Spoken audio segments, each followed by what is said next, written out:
Good morning, everyone. Can you hear me? Okay. In the name of efficiency, with respect to time, I'll read my presentation. I want to thank Dr. Chanku for his teachings, wisdom, and presence here with us today at the symposium. I also want to thank Dr. Ennis, Jim Ennis, and all of us and the foresight to invite here in the work together and allow us to hear some of the teachings. And what I want to start out with is a responsibility I feel to offer a few difficult truths, because too often the voices and presence of First Nation peoples have been dismissed, ignored, or cast aside. And as an example, the opening letter of the program states that just 150 years ago, this was farm country, citing Irish immigrant settlers as landowners in 1854.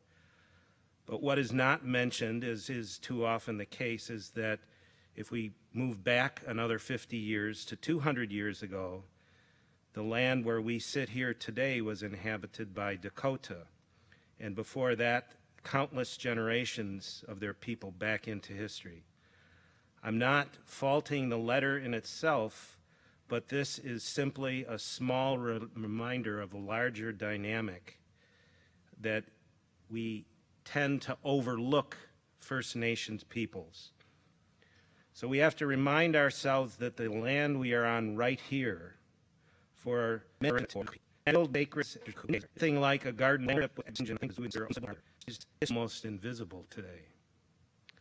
These are some difficult truths. As we consider together the culture of agriculture and our relationship to the land, we are obligated to confront the difficult truths of settlement and colonization of Minnesota, including our ancestors' interactions with the Dakota, often termed the Dakota conflict. This history is one of which we are not so proud. Yesterday we heard about the logic of gift. The gift of this land received from the Dakota people through treaties that were first forced and then broken. The logic of gift obligates us to first acknowledge these difficult truths and then to begin a process of healing and reconciliation. This is an uncomfortable but necessary step toward the mutual respect, reciprocity, and reconciliation that are so much needed as we gather here today to listen, dialogue, and learn from one another. And the Faith, Food, and Environment Symposium here today represents a long overdue step toward this much needed healing. As Clifford mentioned, the Dakota people created their own knowledge of the land, their own relationship to the land, and their interaction of the land that brought health not only to their people, but to all of God's creation. The knowledge of indigenous peoples of Americas had sophisticated systems of agriculture that have given us beans, corn, pumpkins, squash, peppers, peanuts, cashews, chocolates, and over 20 other foods. More than 200 medicines that were recorded in the first pharmacopoeia of the United States, published in 1820. Daniel Moorman reports that of the almost 32,000 kinds of vascular plants found in North America, American Indians used almost 3,000 of these species of medicines, almost 1,900 as foods, almost 500 as fibers for weaving baskets, building materials, and 230 as dyes. All told, they found a use for almost 4,000 different kinds of plants. As I listen to Dr. Chanku, I reflect back on Dr. Christopher Thompson invoking the teachings of St. Thomas Aquinas about the natural order and beauty of the creation, that nature, spirit, and scientific revolution, and the Cartesian philosophy that so profoundly defines the modern self. In 17th century Europe, thanks to Descartes, thinking, subjective experience, spirit, and consciousness, all that inside what the human perceives, came to be understood as fundamentally different and separate from the objective world of matter, plants, animals, the stones, the stars, the physical body, everything one perceives outside of the mind. Descartes' dualism gave us a world of physical objects that lack subjective awareness.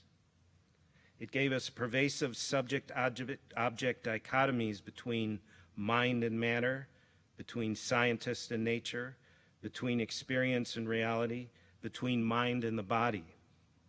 The idea of an objective mechanistic universe became born with the modern European mind. It's interesting that this philosophical development carries so much inertia today, well into the 21st century, almost 400 years hence. Must we continue to be so heavily bound and influenced by virtually every older non-Western culture not necessary to embark upon the path of subject-object dualism? I believe we can learn much from his wisdom and example. And in closing, I just want to offer a few intellectual virtues. Being that I'm an academic, I emphasize critical thinking, and I emphasize a very strong, what I call a strong and deep sense critical thinking, rather than a narrow, self-interested form of critical thinking that would have us be clever for the purposes of our own narrow self-interest. And this deeper sense critical thinking emphasizes being open, furthers learning through expanding ourselves, challenging the boundaries, the boxes that we create for ourselves. It requires being vulnerable in the face of uncertainty. It emphasizes authenticity over authority. It emphasizes relationship, honesty, and risk, rather than creating boundaries, division, and defenses. And the important dimension of strong and deeper sense critical thinking are intellectual virtues. I'll mention a couple of them and just read a little bit about a couple. Intellectual humility, being conscious of the limits of one's knowledge, including sensitivity to the circumstances in which egocentrism is likely to function self-deceptively.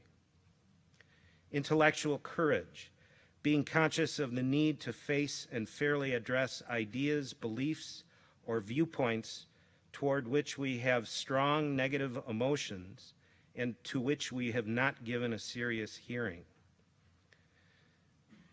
This courage is connected with the recognition that ideas considered dangerous or absurd are sometimes justified.